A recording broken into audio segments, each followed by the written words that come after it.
Hello students, fundamental of refrigeration chapter का हमारा next topic है refrigeration effect. The cooling effect produce by a refrigerating machine in a given time is known as refrigerating और refrigeration effect. In SI unit it is expressed as kilo joule per second और kilo joule per minute.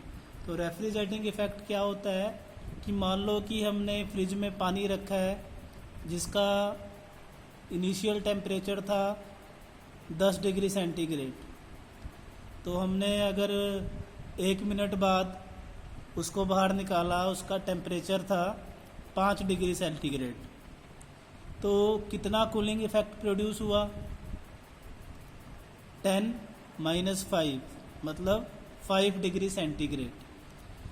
तो 5 degree centigrade temperature पर कितना हमने ये जो effect लेना है वो इन टर्म्स ऑफ हीट लेना है, हीट एनर्जी की टर्म्स में लेना है।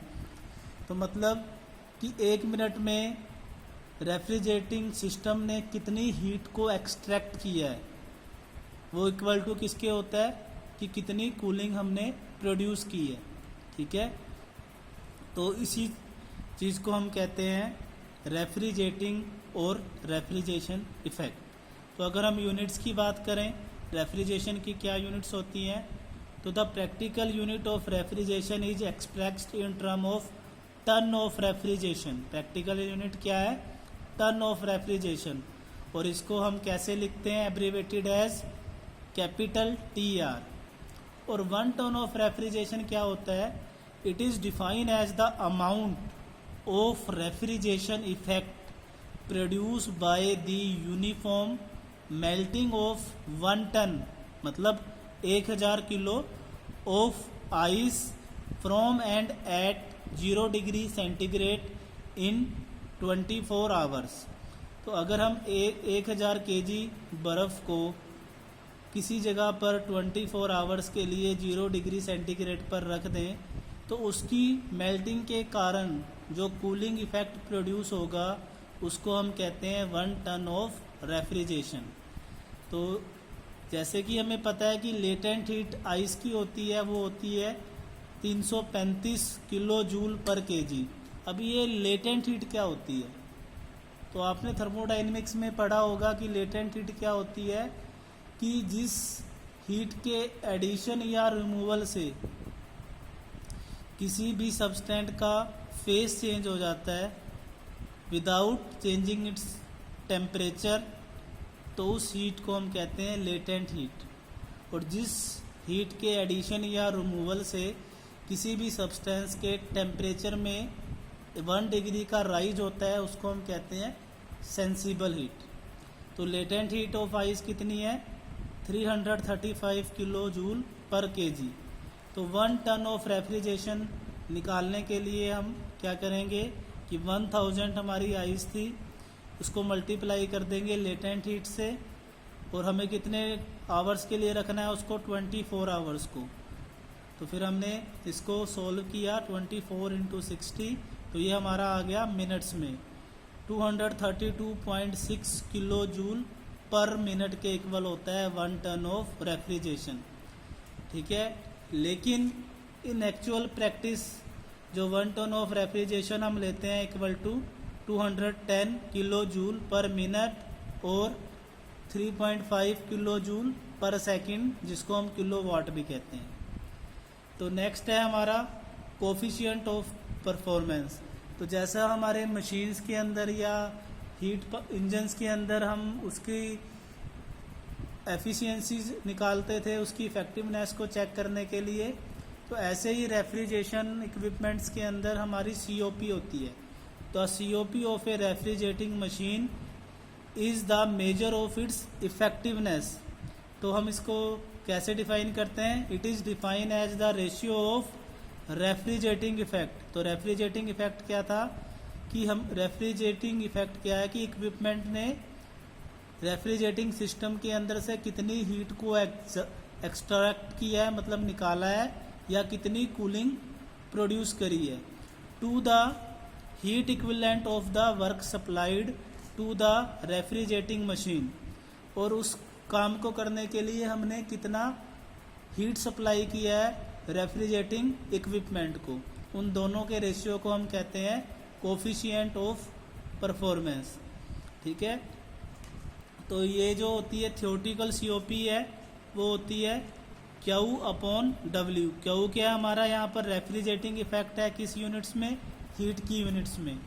ठीक है, और जो डब्ल्यू हमारा क्या है वर्क डन है वो किस में है, वो भी हीट यूनिट्स में है।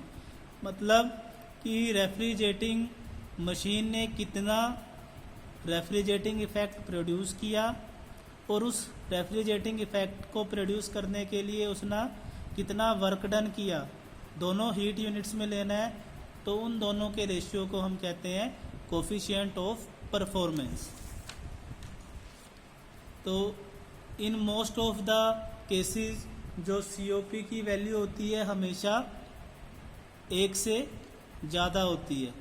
ठीक है, if Q and W R actually measured, तो हमने जो पहले कहा था कि वो थियोरेटिकल सीओपी है, लेकिन अगर ड्यूरिंग टेस्टिंग हम क्यू और डब्ल्यू की वैल्यू कैलकुलेट करते हैं तो उन दोनों का जो रेशियो होगा वो कहलाता है एक्चुअल सीओपी।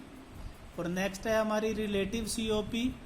तो जो रेशियो होता है actual COP to the theoretical COP उसको हम कहते हैं relative COP. Next, difference between COP and efficiency. तो जैसे हमने पहले भी डिस्कस किया है कि रेफ्रिजरेटिंग इक्विपमेंट की इफेक्टिवनेस मेजर करने के लिए हम सीओपी निकालते हैं, और ऐसे ही इंजन्स या हीट पंप की जो इफेक्टिवनेस मेजर करने के लिए हम एफिशिएंसी निकालते हैं। तो इनके बीच में डिफरेंस क्या है कि the value of COP of a refrigerator unlike the efficiency of heat engine can be much higher than unity. COP की वैल्यू हमेशा 1 से ज़्यादा होती है और एफिशिएंसी हमेशा 1 से कम होती है। किसी भी मशीन की एफिशिएंसी 100% नहीं होती। तो यही इसके बीच में डिफरेंस है कि सीओपी की वैल्यू हमेशा 1 से ज़्यादा होती है और एफिशिएंसी की वैल्यू हमेशा लेस देन यूनिटी होती है।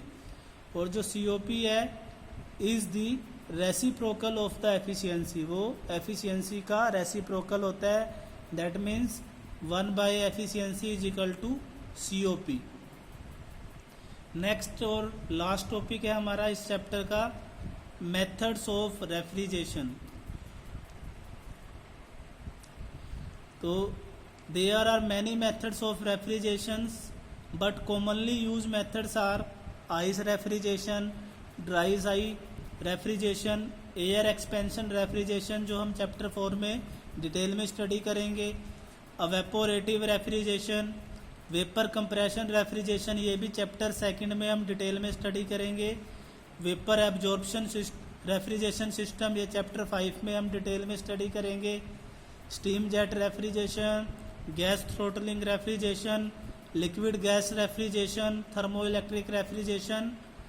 तो ये कॉमनली यूज्ड मेथड हैं जो हम नेक्स्ट लेक्चर में डिस्कस करेंगे 1 by 1। Thank you.